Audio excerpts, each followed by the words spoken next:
Hey YouTube, Darth here. Welcome to Yes or No, a weapon review series where I give you a simple yes or no answer about the guns in Battlefield 4. This week's weapon is the M4, a weapon that's available to every class under the carbines. It's one of the few burst fire weapons in the game and one of my personal favorites. But favoritism aside, should you use this weapon? Yes or no? Yes, but not for the reasons you might think. And it's certainly a style weapon.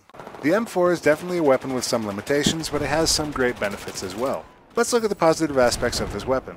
It's got a good recoil, allowing a good number more shots on target than less accurate carbines like the SG553 and ACWR. And as a burst weapon, the first shot recoil doesn't get applied until the third shot, allowing the initial burst to land almost directly on target. It fires 800 rounds per minute, which puts its time to kill at about average for the carbines. But keep in mind that it is a burst fire weapon, so you may not always get exactly that number.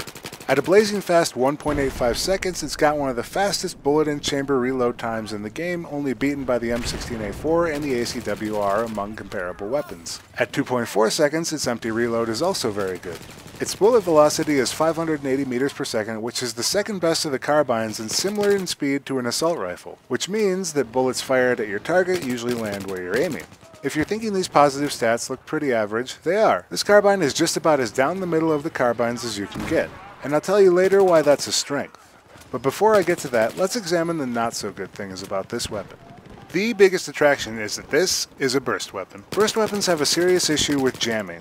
This means that if you try to fire the weapon too quickly, you'll not be able to fire follow-up shots until the game meters you back at the weapon's designed firing rate. Its time to kill is pretty average among the carbines and assault rifles, which means that weapons which are faster are going to beat it in close range. But that's really all of the noteworthy negatives of this gun. The M4 Carbine is really an average weapon whose only major drawback is the burst fire. It's a very solid mid-range killer whose weakness stems from the burst fire system and weapons with lower time to kill at close range. I want to talk a little bit more about the oddities of the burst fire system on this weapon and jamming. Jamming seems to occur at any time you fire the weapon faster than its intended 800 rounds per minute. Think about that a moment. First off, you can fire this gun faster than 800 rounds per minute. Secondly, if you fire it faster than that, it basically turns off, and if your target is aware of you, sentences you to death. In the one hand, you have a huge benefit, and in the other, you have near certain doom. I did some experimentation with this weapon, and I found the average rate of fire to be about 740 rounds per minute, including jamming. However, as you can see from this chart, this weapon is highly variable over an entire magazine. Its maximum fire rate is a ludicrous 1543 rounds per minute, and the minimum can be as low as 423 with jamming. Even at 740 rounds per minute, this carbine has an acceptable time to kill among carbines.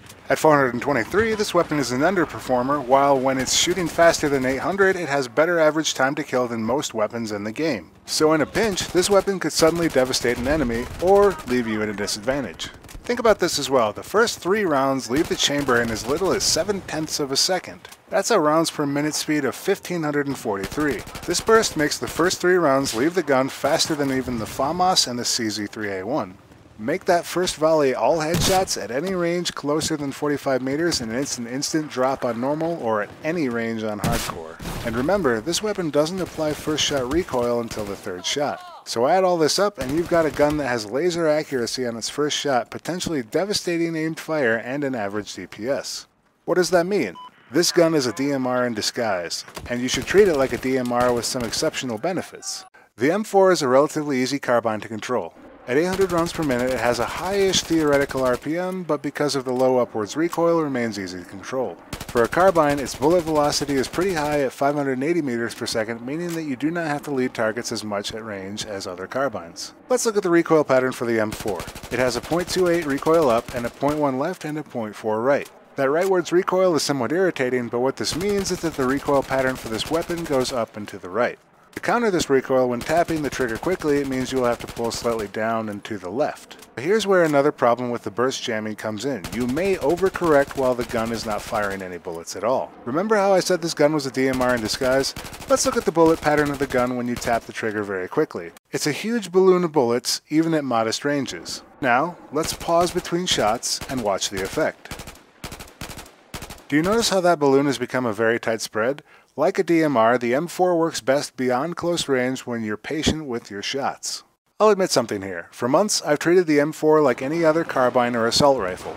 The only change-up is that I tap fire the weapon rather than using automatic fire in conjunction with deliberate bursts.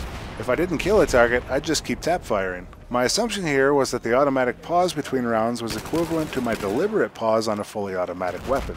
However, as I just showed you, this is not the case. The M4 treats continuous bursts like fully automatic fire in that the recoil never resets to center and continues to blossom. This would cause a lot of frustration when I would sometimes down a target in a few shots and others seem to take my entire clip. So treat this gun like an aggressive DMR. Be patient at mid-range. Can't fire a ton of follow-up bursts and hope to hit your target. Let the gun rest, take aim, and let off the burst slowly. Whatever you do, make sure you're not wiggling around when you're aiming, as you don't want to incur any extra penalties from firing on the move when you're aiming down sights. But unlike a DMR, this gun has the potential to let loose a ton of accurate DPS on a moment's notice. If your target surprises you, simply use the weapon's excellent hipfire. A lot of times the hipfire bonus of the carbine and the variable RPM of this weapon will be enough to carry you to victory. But again, if they have a weapon with a faster time to kill at close range, don't be surprised if you lose that battle. I found that the M4 seemed to be best suited to the Assault, Engineer, and Recon classes. It's not that support can't use this weapon, it's just that burst weapons are pretty good at conserving ammo. With the Assault class, the medic bag is always a handy addition. The M4 has slightly better hipfire than the M16A4, which is the bigger brother of the M4. So, if you're an aggressive assault player, you might just prefer the M4. The M4 is a good addition to the Engineer as it gives you that mid-range assault rifle power that helps to complement a rocket launcher. And as a recon, the biggest shortcoming of this weapon at close range is negated by access to the tugs and motion sensors, as you can see your enemies coming and outplay them. When doing some research for the attachments on the M4, I found a pretty much universal attachment list among the top players. Most players use the red dot sight, laser sight, suppressor, and a folding or angled grip. This is actually one of the few weapons in Yes or No I've come pretty close to the average with my personal choices for the M4. For the sight, I'd recommend the HD33 1X scope. While I initially started off with the 3-4X scope, I switched to the 1X after finding this weapon's sweet spot for aimed fire to be firmly in that 25 to 45 meter range. I'm finding that I really prefer this scope over the other two 1X scopes because it feels just a bit less bulky. With the accessory slot, I went with the laser. I'm starting to feel like the laser is my go-to secondary simply because it provides a great bonus to guns that already hip fire well. As long as you can remember to turn this off when you're trying to be sneaky or opting for longer range engagements, it's a good companion to most carbines, assault rifles, and personal defense weapons. And the M4 already has pretty good hip fire, so why not marry it to the laser sight and give it great hip fire? For the barrel attachment, I went with the suppressor in most circumstances. If you feel that you're going to be firing from relative safety most of the time, you may wish to switch this up and go with the flash hider. For me, I prefer an aggressive style, and the suppressor fits my style well on this weapon. It does reduce the bullet velocity to only 320 meters per second, which is not terrible, but it means you'll have to lead your shots, especially at range. And besides, you don't really want those fast-killing weapons to find you at close range with the M4. And finally, for the grip, I preferred the angled grip. 33% reduction in the first shot recoil makes those follow-up shots even more likely to be on target. It turns a weapon that's already shooting lasers into a more consistent shot. Your other options really don't play to the gun's strengths, so the first shot recoil reduction is pretty clearly the winner. But again, remember that the first shot recoil doesn't occur until the third shot on the M4. This setup favors using the weapon like a DMR, putting yourself in a good position for range shots, avoiding enemies finding you for a close encounter, and adding some hipfire strength when you do happen upon enemies in close quarters. So the M4 Carbine is a very capable weapon. You've just got to be aware of the shortcoming of its burst fire mode.